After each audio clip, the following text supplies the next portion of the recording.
मेरा नाम सर्वेश कुमार कुरील है। सर्वेश जी, क्या मामला है आपका? मामला ये है कि मैं दलित उत्थान महासमिति बाबा साहब की संस्था चलाता हूँ। बीते कई वर्षों से उसकी रजिस्ट्रेशन है हमारे पास है। और मैं 107/17 चंद नगर के मकान में रहता हूँ, जो कि मकान विष्णु दयाल मिश्रा के नाम से था। मेरे पिताजी के पिताजी, दादा पर बाबा, हम लोग वहाँ पे पुश्तैनी, हम लोग को बहुत पुराने किराएदार थे। लगभग कितने वर्षों से आप किराएदार हैं? हम लोग वहाँ पे 80 से 90 साल से हम लोग वहाँ पे किराएदार हैं।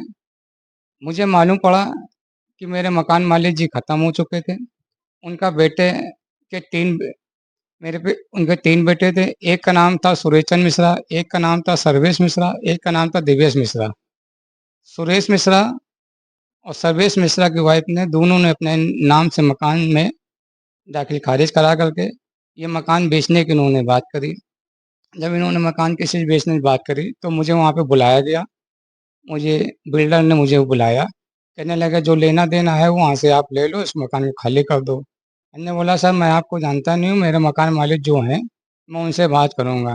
जब मैंने अपने मकान मालिक से बात की, हमने कहा जैसे आप किसी और को बेच रहे हैं तो वो पैसे आप जो जनून है हमसे आप ले लीजिए, और अगर आपको खुद ही रहना है तो इसमें आप ले लीजिए, मुझे तो नहीं चाहिए, मुझे 2 रुपए भी नहीं चाहिए, आप आकर खुले, क्योंकि मैं जो है बाबा साहब के मिशन का व्यक्ति हूँ, मैं संविधान को मानने वाला। अगर इनको खुद रहना है तो आकर का जीवन भर तक रहें, मुझे कभी भी इनसे कोई परेशानी, कोई दिक्कत नहीं। अगर ये किसी दूसरे को व्यक्ति बेचते हैं, वो जितने का बेचते हैं आकर के उतने पैसे हम दे दें, इनको कोई आपत्ति नहीं। क्योंकि मैं देखिए कई वर्षों से मैं उस जगह पे बाबा साहब का कार्यक्रम कराने चाहता हूँ।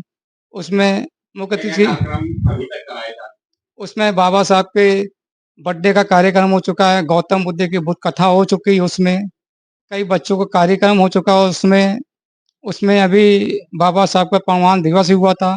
अभी 14 अप्रैल को बाबा साहब की जयंती भी हुई थी। उसमें हमारे एडीएम साहब, आपके द्वारा असहाय गरीब तबके के जो बच्चे होते हैं, जो शिक्षा से वंचित, उनको भी आपके माध्यम से ऐसा जानकारी में आया है कि शिक्षा प्राप्त कराई जा रही है। किस तरीके से कराते हैं, किस स्थान से कराते हमारे द्वारा जैसे जो हम लोगों के यहाँ, जो बाबा साहब ने कहा था शिक्षा वो शेरनी का दूध है, जो जितना पिएगा उतना दहाड़ेगा। जो हमारे यहाँ था, जो ठेले वाले, कुलचे वाले, गली वाले, जो गरीब बच्चे होते हैं उनको हम लोग एजुकेशन शिक्षा देने का काम करते हैं, और यही बाबा साहब को मिशन को आगे बढ़ाने के लिए ही काम करते हैं। वो बीते कई वर्षों से वो बाबा साहब का मिशन के ऊपर ही उस वहाँ पे हमारे घर पे कार्यक्रम होता चला आ रहा है वो कार्यालय में। और कुछ तथाकथित लोग उसको चाहते हैं कि मैं इसको खाली करा करके, कुछ बिल्डर चाहते हैं मैं इसको खाली करा कर मैं इसको फ्लैट बना करके बेचूं। वो जो स्थान है, क्या आगे वहाँ पर गरीब बच्चों को शिक्षा देने का विचार किया जा रहा है क्या?